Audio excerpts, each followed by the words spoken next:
Bien-aimé, je voudrais vous rappeler ceci. Aucun ingrat n'héritera le royaume des cieux.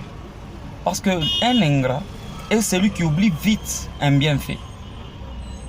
Il peut oublier 1000 choses bonnes pour une simple chose qui lui a été défavorable.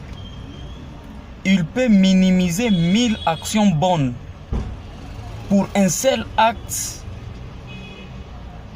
qui a joué en sa défaveur. Bien-aimé, dans la vie, lorsque on est ingrat, comprenez déjà que votre sort et votre finalité, c'est la perdition éternelle. Dieu n'aime pas les ingrats. Dieu est contre l'ingratitude. Aucun ingrat ne peut hériter le royaume. Parce que les ingrats oublient vite le bienfait, oublient vite les bonnes actions.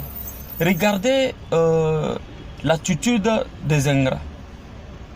Lorsque Israël a quitté l'Égypte, il a quitté par la puissance du Seigneur, il a quitté par la puissance de Dieu, et il s'est retrouvé dans le désert, conduit par l'Esprit de Dieu.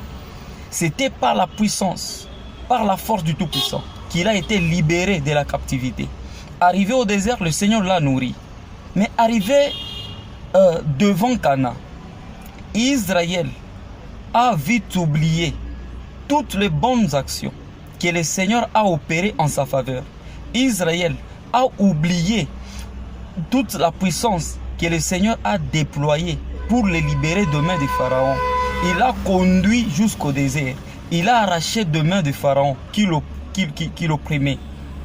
Mais arrivé devant Canaan, parce qu'ils ont vu les Cananéens, ils ont vu les pays. Le pays était fortement fortifié. Ils ont commencé à crier. C'est ça l'attitude des ingrats. Ils oublient vite. Ils ont commencé à crier devant Josué. Ils ont commencé à crier. Et Dieu a jugé cet acte comme une tentation devant lui. Parce que l'Écriture dit, ce peuple ne cesse de me tenter. Dieu était énervé. Et quel était leur sort? Dieu a permis que ce peuple puisse se retourner vers le chemin de l'Égypte.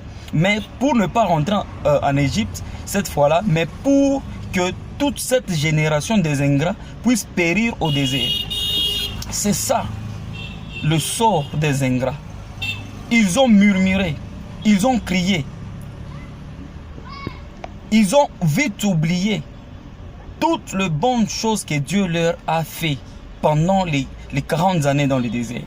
Et ils ont commencé à murmurer, ils ont commencé à crier.